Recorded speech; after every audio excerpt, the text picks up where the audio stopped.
मिष्का काफी देर से घर से गायब थी, इसीलिए तेजस्वी बहुत ज्यादा टेंशन में था। मिष्का को गार्डन की दीवार के पास देखकर तेजस्वी ने उसे तुरंत अपनी गोद में उठा लिया। कहाँ चली गई थी तुम? कितनी बार कहा है कि कमरे से बिना बताए बाहर मत निकला करो। तुम्हारे पापा के दुश्मन तुम पर भी नजर जमाए बैठे हैं। पापा की बात मानती क्यों नहीं? मिष्का ने धीरे से अपना सर ऊपर उठाया और बड़ी नादानी के साथ तेजस्वी से बोली, पर मुझे मोमोज खाने थे। अचानक ही मिष्का की जिद सुनकर तेजस्वी हंस पड़ा। वो गोद में अपनी बेटी को उठाकर अंदर ले आया था, लेकिन हॉस्पिटैलिटी मैनेजर ये सब देख अब भी हैरान था। नन्ही सी मिष्का की नाक पर हमेशा गुस्सा चढ़ा रहता था। उसने एक के बाद एक कमरे की सारी चीजें तेजस्वी पर फेंकना शुरू कर दी। तेजस्वी, जिसकी ओर लोग नजरें उठाने से भी डरते थे, अपनी बेटी के आगे बेबस था। वो बस मिष्का की फेंकी हुई चीजों से बचने की कोशिश कर रहा था। मुझे अभी के अभी मोमोज चाहिए। ये जिद सुनकर तेजस्वी ने अपने पीछे खड़ी नौकरानी से पूछा, ये क्या हो गया है इसे? अचानक मोमोज की जिद क्यों कर रही है?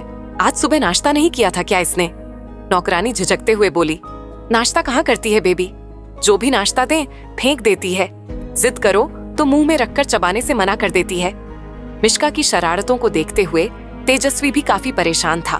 वो चाहकर भी अपनी बेटी पर गुस्सा नहीं हो सकता था, और कहीं ना कहीं मिष्का ने भी तेजस्वी की इसी कमजोरी का फायदा उठाकर हमेशा अपनी जिद मनवाई थी।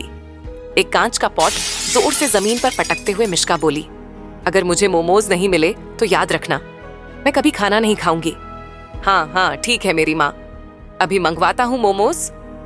कमरे से बाहर निकलकर तेजस्वी ने अपने आदमियों पर चिल्लाते हुए कहा, अभी के अभी कहीं से मोमोज लेकर आओ।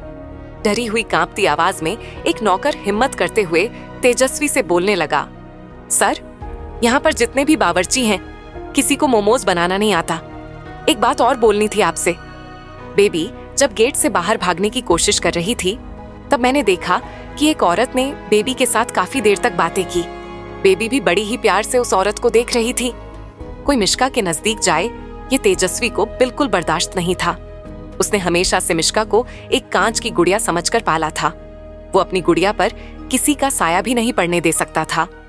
तेजस्वी उस नौकर को डांटते हुए बोला, उस औरत की सारी डिटेल्स लाकर दो मुझे अभी के अभी। उधर दिव्या डिलाइट वैली से रिक्शा लेकर सीधे ऊटी शहर के दूसरे कोने में बने अपने पुराने मकान पर पहुंची। गेट को देखते ही दिव्या को अपना बदसूरती के तानों से भरा बचपन याद आने लगा, जहां दिव्या बस घर के किसी बेकार फर्नीचर की तरह कोने में पड़ी रहती थी। जैसे ही दिव्या पुराने गेट को खोलकर अंदर दाखिल हुई, एक कोने से कुछ लोगों की धीमी आवाज आई। उसकी सौतेली बहन रश्मिका अपनी ही उम्र के 20-21 साल के लड़के के साथ लड़ाई कर रही थी। उस लड़के के हाथ में एक छोटे से सफेद पाउडर का पैकेट था। रश्मिका वो पैकेट उस लड़के से लेना चाहती थी, मगर किसी तरह रश्मिका को दूर करते हुए उस लड़के ने कहा, देखो रश्मिका, पहले ही मैं तुम्हें बहुत माल सप्लाई कर चुका हूँ। उधार बहुत हो गया है अब तक। बाजार में इस पाउडर की कीमत लाखों में है। अब पहले पुराना हिसाब चुका दो, उसके बाद ही नया माल मिलेगा। दिव्या और रश्मिका की बचपन से कभी नहीं बनी थी। रश्मिका हमेशा से ही दिव्या को सबके सामने नीचा दिखाना चाहती थी, मगर इस तरह रश्मिका को ड्रग्स की आड़ में पड़ा हुआ देखकर दिव्या ने सामने आते हुए कहा, रश्मिका, ये क्या कर रही हो तुम? चौंकी हुई रश्मिका ने तुरंत दिव्या की ओर देखकर कहा, कौन हो तुम? यहाँ क्या कर रही हो? कुछ देर तक रश्मिका हैरानी से दिव्या के चेहरे को देखती रही। उसने वो चेहरा पहले कभी नहीं देखा था। दिव्या ने रश्मिका की ओर कदम आगे बढ़ाते हुए कहा, मैं दिव्या, तुम्हारी बहन। ये सब क्या कर रही हो? दिव्या का नाम सुनते ही रश्मिका की आंखें फटी की फटी रह गईं। रश्मिका के बगल में खड़ा लड़का दिव्या को ऊपर से नीचे तक देखने लगा। रश्मिका, ये दिव्या तुम्हारी वो बहन तो नहीं जो बिना शादी के मां बनकर यहां से भाग गई थी? My God, what a beauty.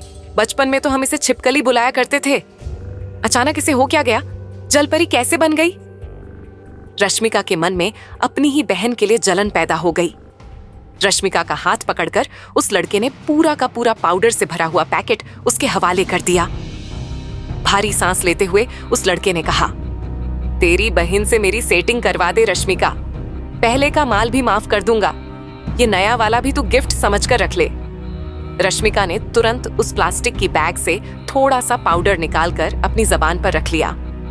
कुछ ही देर में उसके आगे पूरी दुनिया गोल गोल घूमने लगी। रश्मिका के कानों पर चीखने चिल्लाने की आवाज पड़ रही थी, मगर मन ही मन वो वहां मुस्कुराने लगी।